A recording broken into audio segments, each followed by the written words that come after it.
You've never been the person with a packed social calendar. No endless group chats, no weekend plans months in advance. And sometimes, you wonder if something's wrong with you. But what if the reason you have fewer friends isn't a flaw? What if it's actually revealing something deeper about how you're built? You've tried.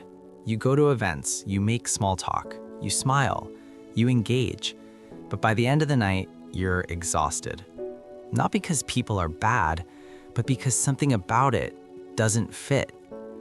And then you look around. Everyone else seems to collect friends effortlessly. They have group dinners, weekend trips, constant plans. And you have a small circle. Maybe 2 or 3 people you truly trust, maybe less. And society tells you that's lonely, antisocial, a problem to fix. But here's what no one talks about. Having few friends doesn't mean you're broken. It often means you're wired differently. And that wiring comes with specific traits that aren't flaws. They're just different. Let's be clear. There's nothing wrong with having many friends, and there's nothing wrong with having few. But if you're someone who's always had a smaller social circle, and you felt like that made you lesser, this is your permission to stop apologizing.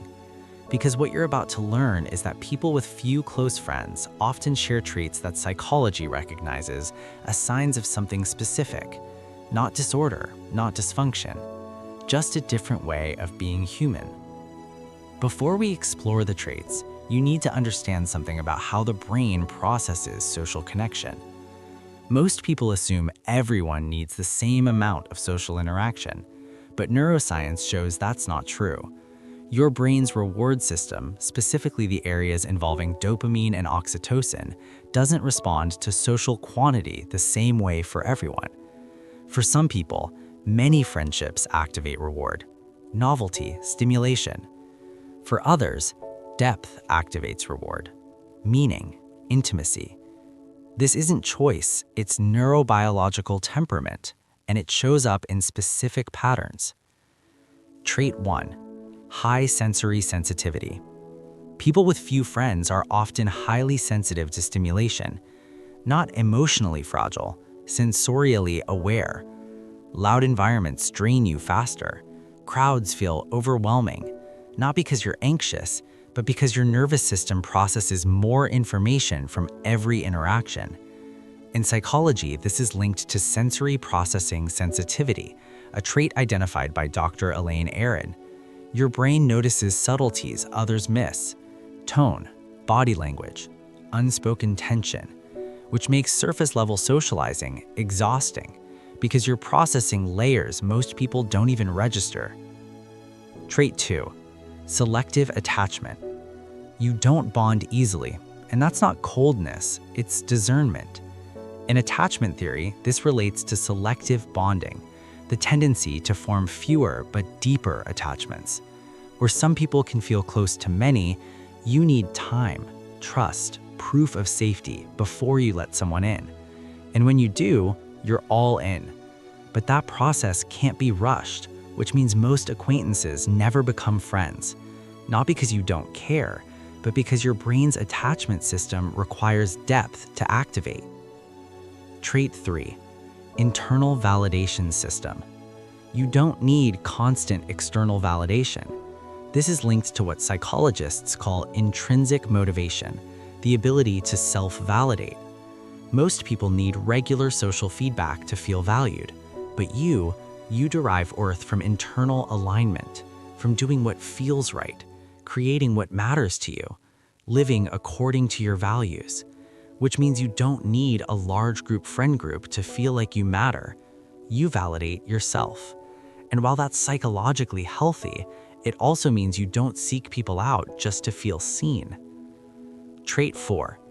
Preference for depth over breadth. Small talk feels like a waste of time, not because you're arrogant, but because your brain craves cognitive depth.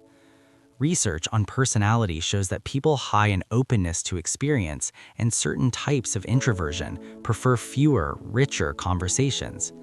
You'd rather talk about ideas, emotions, meaning than weather, weekend plans, surface pleasantries. And most social settings are built for breadth, quick connections, light conversation, surface rapport, which leaves you feeling unfed. So you stop seeking those spaces, not out of superiority, but out of mismatch. Strong need for solitude. You need time alone, not just prefer it, need it. This connects to what psychology calls optimal arousal theory, the idea that everyone has a different ideal level of stimulation.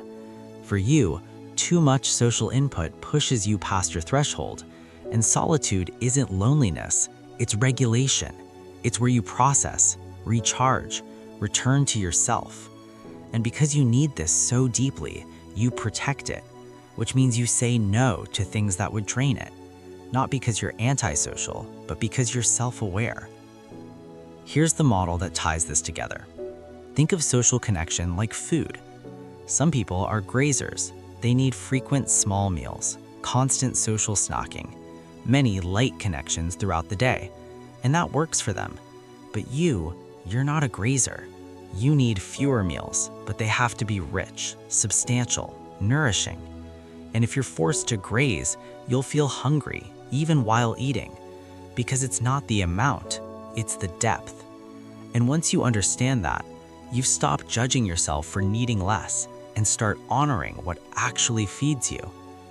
If you've always had fewer friends and felt like that meant something was missing, know this: you're not broken, you're not antisocial, you're not damaged.